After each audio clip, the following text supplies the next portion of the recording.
welcome back to the channel, and today we're going to go over my top 10 favourite artists. Now I'm going to continue with the music content for a while for a couple of reasons. First, because it's hard to make the other types of content that I want to make, because can't make videos about football, it's cancelled. Can't play football because I'm injured. Can't make commentary videos because there's nothing happening. And you need to be good at editing to make them entertaining.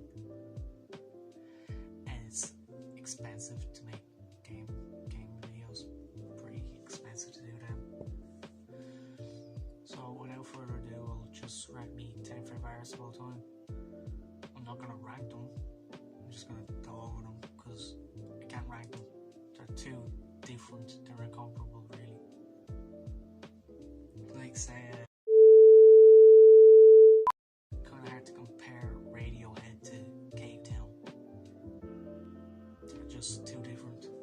So we'll go over them in no particular order. So as a start, we'll go into Cave Town.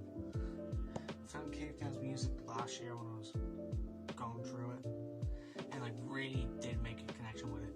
I related to the struggles of self-doubt, struggling with emotions, stuff like that. And the way that he packed into a soft, welcoming package, soft voice, somber ukulele, and his guitar. And ever since I've been hooked. This was helped by the release of Sleepyhead, which I recommended in a video a couple days ago. If I had to offer one Cave Town song to start off, I'd say the original version of this song is sweet and somber tune about the struggles with his identity. And next we have Green Day, who I have pretty strong opinions on. On one hand, I adore Dookie and Insomnia, and even though I think American Idiot is a bit overrated and Nimrod is a bit boring, there are great tracks to take away from both of them. On the other hand, Warning is fucking Yankee danky doodle shite. 21st Century Breakdown is mediocre, and since then it's been a steady decline, which culminated in the tone-deaf mess that came out as Father of All. But I'm willing to overlook these shortcomings for the most part, as their earlier work is too good to ignore. If I were to recommend just one song, it'd be Brain Stew, a track dripping with something, probably meth, as I used to tell Billy Joe's meth use recording it. Another artist I could describe in the same vein is Eminem, but the love-hate is a bit more extreme. Obviously I discovered one Eminem when I was 12, like every white kid, and I thought he was the best thing going, like every white kid. I soon learned that wasn't the case after listening to Encore and Relapse and Revival and Kamikaze, and then most recently Music to Be Murdered By. But as disappointing as these were, there were still great songs that you could take away from them, except Kamikaze, that's irredeemable. That coupled with the 3 classic albums he released in 4 years, the modern brilliance of MLB2, and the underground raw talent of Hell the sequel leaves him as my favourite rapper, even though he's no longer the best rapper. If I had to recommend one song that you might not have heard, I'd say Bad Guy from MLB2. It's a sequel to Stan that more than matches his predecessor and culminates in a brutally honest reflection of his career. In 4th spot we have Arctic Monkeys. Not really much to say about them from my perspective outside. I think they've some very good albums. One thing I found is that the Arctic Monkeys fan base and I have very different opinions on what their best albums are. They've fallen over AM, Tranquility Base, Hotel and Casino, and whatever people say I am, I'm not. I'd rather listen to Favourite Worst Nightmare, Humbug, and whatever people say I am, I'm not. That seems to be the middle ground. A good entry point for their music would probably be Do Me a Favour, which is a smooth storytelling track about forbidden romance. I'm making that sound a lot more complicated than it actually is. They're not that complicated, it's just Britpop. Well, not Britpop, but you get what I'm saying. Now we're hitting the halfway point with 21 Pilots. I know I said I wasn't ranking these, but 21 Pilots would be number 1 no contention. Like I'm literally wearing their hoodie. I only discovered them properly around the time of Trench's release, but obviously I'd heard of them before through Stressed Out, Riot, Heathens and Heavy Dirty Soul.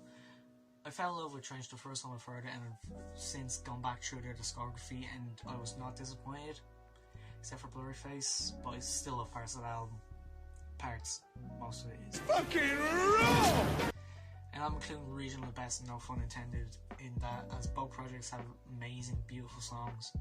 Vessel is a criminally underrated project that I think should be heard more, but if I were to try to introduce you to their new and improved sound, I'd say start with Jumpsuit and then listen to the rest of Trench.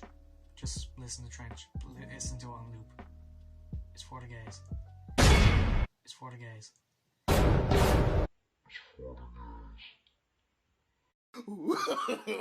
No, no, no, no.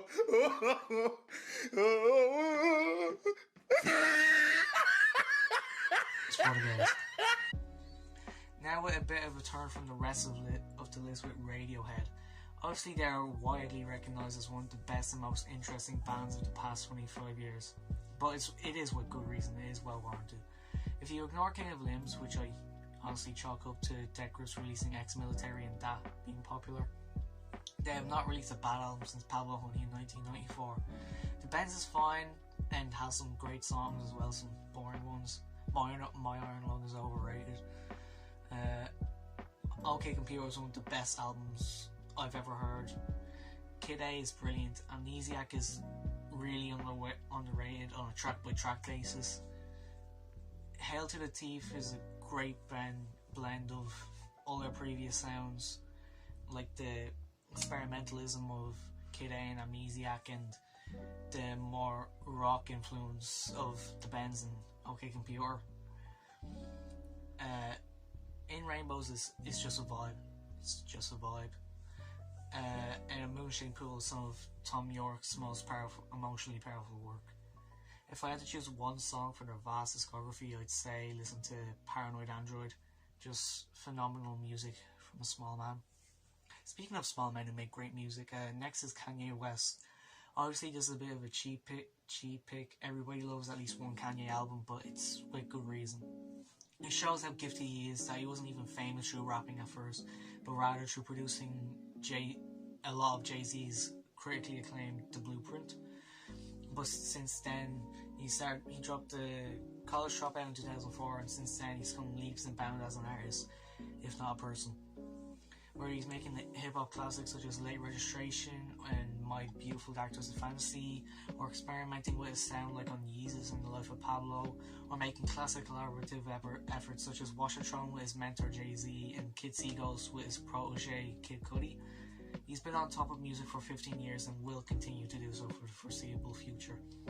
I personally love Otis from Washatron and would ask you to give that a listen if you haven't before. Now, as a wannabe scene kid, you have to have some sort of affinity for My Chemical Romance. Luckily for my dignity, they happen to make some pretty good music.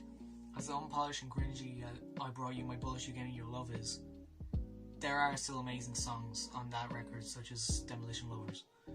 Three Cheers for Sweet Revenge is a realisation of their aims on their previous album, but with the loud, edgy sound coming off perfectly for their aims. Then The Black Parade, the peak of their creativity, their sound, their mainstream appeal, and general ability as musicians. Even though Danger Days is irredeemable in my eyes, there are songs from the Conventional Weapons EPs that give me some hope for any music that comes out of the reunion. If there is music coming out of that reunion, I pray that there is music coming out of that reunion. I'd recommend Famous Last Words just for the bravado of the first two verses. Penultimately, we have Post Malone. It feels weird putting him in a list like this along such like high-profile artists, but he kind of deserves it. Of his 3 albums, Stoney holds some great songs among some awful ones. Beer Bongs and Bentleys is an almost perfect pop rap trap record, with Stay as the frosting on the cake of that entire record. And Hollywood's Bleeding is a successful experimentation of his sound that hasn't really been recognised by too many yet outside of circles, but Take What You Want From Me is a perfect example of like how he made the sound work. I'd definitely say to give Stay a listen. It's simply a beautifully honest depiction of his relationships. I won't say which kind, but... And finally, at last, final spot, we have Joji. The fact that he went from one of the funniest YouTubers going to one of the best musicians going is anybody's guess, but I am in love with the character development. Chloe Burbank isn't an official project, but it's still pretty solid as a fan-made collection of his like SoundCloud songs. Jesus. Demons is a banger of an EP, and Ballard's one is insanely good. Sanctuary, Run, and Gimme Love are getting me really hyped for Nectar, which is coming out in July, and I'd recommend Run as a starting point before you dive into his slightly more experimental SoundCloud stuff. That's the end of a very long list. If you're still here at the end, I'm going to assume you enjoyed it, so I'll ask you to like, subscribe, and comment for your favourite artists below. Honourable mentions go to Weezer and Veintrees. They're two very similar artists. They just don't have enough good music for me to justify putting them in here. But I'd say listen to Pink Triangle by Weezer, which also depicts Veintrees' come up a lot.